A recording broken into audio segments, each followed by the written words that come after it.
ચૈતરભાઈ વસાવાના ધર્મપત્ની આપણા વચ્ચે ઉપસ્થિત છે, ત્યારે શકુંતલાબેનને હું વિનંતી કરીશ કે તેઓ પણ પોતાના શબ્દો આપની સમક્ષ રજૂ કરશે.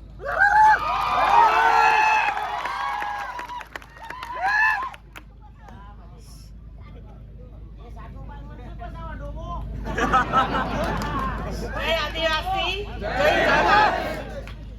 આજના જનસમર્થન કાર્યક્રમમાં અહીંયા ઉપસ્થિત પ્રદેશ સંગઠન મંત્રી શ્રી મનોજ સરટિયા સાહેબ, ઈસુદાન ગઢવી સાહેબ, છોટાઉદેપુર જિલ્લાના પ્રમુખ શ્રી રાધિકાબેન રાઠવા, મારી સાથી સંઘર્ષના સાથી એવા અને મારા બેન સમાન એવા વર્ષાબેન, તેમજ તાલુકા જિલ્લા પંચાયતના ચૂંટાયેલા પ્રતિનિધિઓ, પાર્ટીના તમામ આગેવાનો, વડીલો, યુવાઓ, માતા બહેનો, ખૂબ મોટી સંખ્યામાં તમારો ખેતીનો કિંમતી સમય કાઢીને તમે અહીંયા બહુ મોટી સંખ્યામાં ઉપસ્થિત રહ્યા છો, ત્યારે તમારો બધાનો અમે ખૂબ ખૂબ આભાર માનીએ છીએ.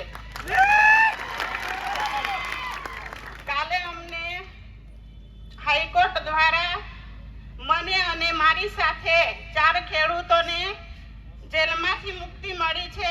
નામદાર હાઈકોર્ટનો અમે આભાર માનીએ છીએ. અને ધારાસભ્ય ચૈતર વસાવા વન વિભાગના કેસમાં અમને સજા કરવામાં આવી હતી. આ સજા ભાજપ સરકારે ખોટી રીતે અમને જેલમાં ફસાવ્યા છે, પણ એનો જવાબ 2027માં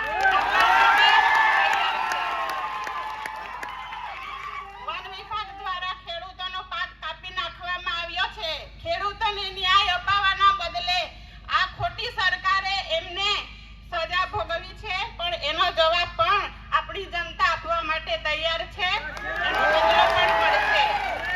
આજે ધારાસભ્ય ચૈતર વસાવા આદિવાસી સમાજ માટે ઘણી લડત આપે છે, ત્યારે આ ભાજપ સરકારને ગમતું નથી, એટલે રાજકીય કિન્નાખોરી રાખી ખોટી રીતે એમને વારંવાર જેલ ભોગવે છે, પણ એનો જવાબ પણ આ જનતા આપવા માટે તૈયાર છે.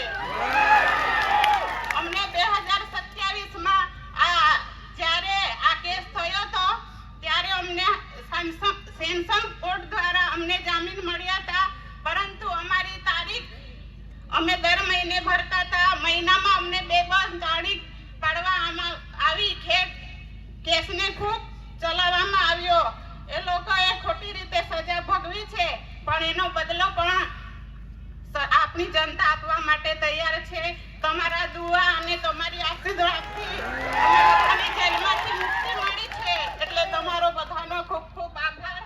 જેલમાં અમને ઘણી તકલીફ પડી, સમય કાઢવા માટે ખૂબ મુશ્કેલ હતું, અને ત્યાં અમને ખૂબ તકલીફ પડતી હતી, પરંતુ તમારા આશીર્વાદથી અમે બહાર આવ્યા છે. તમારો બધાનો ખૂબ ખૂબ આભાર. જેલમાં અમને ધારાસભ્યને દર શનિવારે પતિ પત્નીની મુલાકાત કરવામાં આવતી હતી. તમારા બધાને સાહેબની તબિયત પણ સારી છે. તમને બધાને સમાચાર આપ્યા છે. બધાને મારી યાદ આપજો, અને ટૂંક સમયમાં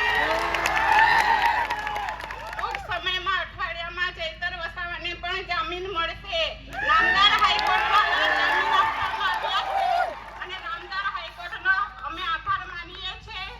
ન્યાય પ્રણાલિકા પર પૂરો ભરોસો છે. આપણને ન્યાય ચોક્કસ મળશે. સત્ય પરેશાન થઈ શકે છે, પરંતુ પરાજિત થઈ નહીં. સત્યનો હંમેશા વિજય થયો છે.